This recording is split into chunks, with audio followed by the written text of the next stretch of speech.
Qala al-muallif rahimahullahu ta'ala wa nafa'ana wa iyyakum bi'ulumihi fid dharain amin ya rabbal alamin. Kata pengarang rahimahullahu ta'ala, hadis ke-29, kelebihan beribadah ketika huru-hara. An Ma'qil bin Yasar radhiyallahu anhu 'anin nabiy sallallahu alaihi wasallam qala al-ibadatu bil harji ka hijratin ilayya, rawahu Muslim. Artinya daripada Ma'qil bin Yasar radhiyallahu anhu berkata, Rasulullah sallallahu alaihi wasallam pernah bersabda, beribadah di saat-saat huru-hara dunia kacau bilau adalah seperti hijrah kepadaku. Hadis riwayat Imam Muslim. Hadis yang pendek, hadis yang ke-29 ini pendek saja. Al-ibadatu fil harji ka hijratin ilayya. Pendek je hadis. Membuat ibadat, mengerjakan ibadat, mengamalkan ibadah pada ketika huru-hara seperti mana hijrah kepada Nabi sallallahu alaihi wasallam. Keterangan hadis, orang yang mampu beribadah dan menunaikan kewajipan agamanya di saat-saat yang penuh dengan huru-hara dan gangguan daripada segenap penjuru, dan mampu mengingati Allah Subhanahu wa ta'ala di saat-saat orang lain lupa dan disibukkan dengan perkara yang melalaikan, mereka akan diberikan pahala seperti pahala hijrah yang telah dilalukan oleh kaum muhajirin di zaman Rasulullah sallallahu alaihi wasallam. Mudah-mudahan kita termasuk ke dalam golongan yang mampu beribadah walaupun dalam keadaan dan suasana yang sangat menyibukkan, dan mudah-mudahan kita mendapatkan pahala besar yang telah dijanjikan oleh Rasulullah SAW tadi di dalam hadis yang telah kita dengar.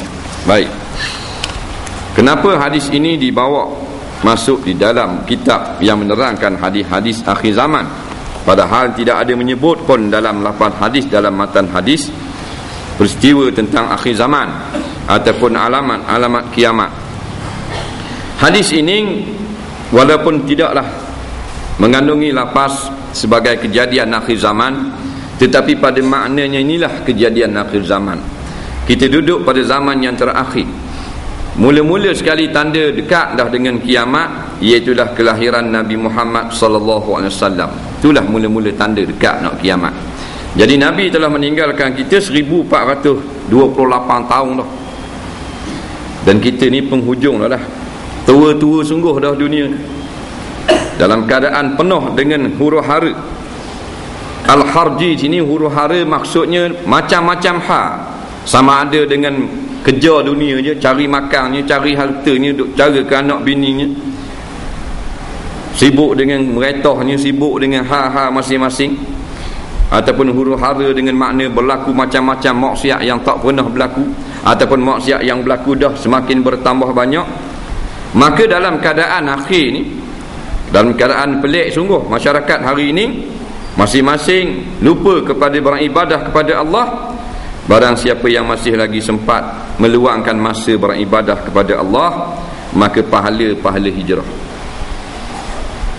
pahala hijrah, iaitu pahala yang telah didapat oleh golongan muhajirun, sahabat yang telah berpindah daripada Makkah ke Madinah. Walaupun tak sama lah seperti mana pahala muhajirin, tetapi pahala hijrah itu maksudnya pahala yang sangat besar di sisi Allah Subhanahu wa ta'ala. Kenapa bayaran yang begitu besar diberi kepada kita oleh Allah Subhanahu wa ta'ala? Kerana pada akhir zaman maksudnya orang semakin lupa untuk beribadah. Ketika orang ramai duk cari belaka, seperti mana pada zaman Nabi Muhammad sallallahu alaihi wasallam, zaman para sahabat, seterusnya zaman tabi'in, zaman salafus salih. Pada masa itu bayarannya tak faham macam zaman kita. Apa jua pekerjaan pun kalau ramai orang duk cari belaka, tak boleh banyak, boleh sikit. Tetapi tanya orang duk cara belaka, kita pergi cari boleh banyak. Dia gitulah mana-mana. Mula-mula kalau kata candak sutung lah, 3 buah yang motor duduk labuh atas telur. Nak mu kata aku 125 kilo, aku kurang 130 kilo, aku kurang sekali 90 kilo. Esok 200 buah paper duduk atas. Nah, mungkin ni aku 8 kilo. Nah, capung ke jarum. Nah, banyak sekali 12 kilo. Pasal apa? Pasal dah ramai duduk cari. Bila ramai cari, boleh sikit. Nah, kita ni ramai dah ada cari akhirat. Bila kita masih lagi mencari, Tuhan beri banyak. Tu kelebihan. Beri banyak lalu. Dah orang tambah dah. Nah, umat Muhammad sekarang ni tinggal umat sahaja. Muhammad tak ada dah. Kita nak umat Muhammad, umat Nabi SAW. Mana umat dan Nabi tidak kira tangga. Leni umat tinggal umat. Nabi tak ada. Dah tu orang selawat maulud, tu selawat nak makan kedara. Dah ikut Nabi dak sekali-kali. Dah tu duduk surah kan ayah dia. Mak galah kerana pun dalam beg pergi masjid. Tahu dah ada anak macam Persik. Anak pakai macam Yahudi Nasara. Tambah Nabi tu. Nabi kabarakan hakul waladi 'alal walid an yu'allimahul kitab wal adab. Adalah menjadi suatu kewajipan anak yang dipikul oleh ayahnya, mengajar anaknya akan Alkitab, biar reti kitab Quran. Maknanya biar reti agama, biar beragama dan adab-adab yang telah diajar dalam Islam. Dah kalau pandai semayang saja, tu kita tak jaga. Maksudnya masing-masing sibuk. Sekarang ni zaman orang sibuk. Sibuk sungguh lah. Al-haraj makna sibuk juga. Makna sibuk. Sibuk mana? Sibuk siapa tak dang pergi masjid. Sibuk siapa hanya boleh pergi sekali seminggu je solat Jumaat. Sibuk siapa tak dang nadah kitab. Tak dang belajar. Orang ngajar hadis tak boleh hadis. Orang ngajar tafsir pun tak dang mari. Orang ngajar fiqh tak ada masa. Orang ngajar akidah mesyuarat. Dah benda lagi nak ngajar. Orang ngajar Quran nak betul lidah biar jadi comel baca Quran, biar jadi sah semayang. Ada hal Kuala Lumpur. Ni nak khabar bab taharah ni, haid, nifas, tayamum, wuduk. Tak boleh juga apa? Temu natu. Mana sibuk? Sibuk tu, tak ada hari. Maka daman orang sibuk, kalau siapa yang dang, dia tak boleh sibuk juga tapi dang. Maka ni orang yang terpilih. Orang yang terpilih, orang pilih, bukan kita ni bandar kita dak. Orang yang Tuhan beri taufik kepada dia, berserta dengan hidayah.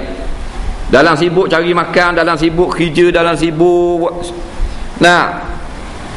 negara kita ini dang juga pergi kat orang dengar. Dang juga.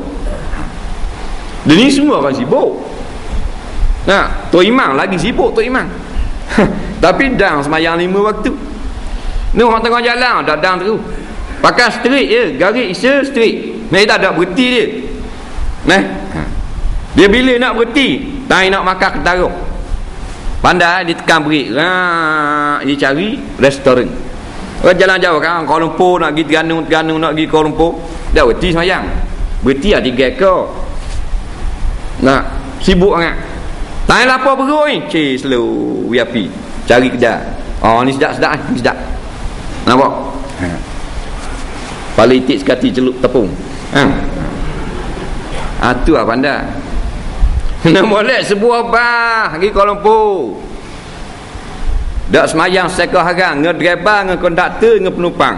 Penumpang 43 orang, konduktor dengan driver 2 orang, 45 orang. Dak semayang sebuah bah. Dipanggil ekspres api neraka. Tak ada kira siapa-siapa pun. Dia dak semayang ni penghuni warga negara api neraka.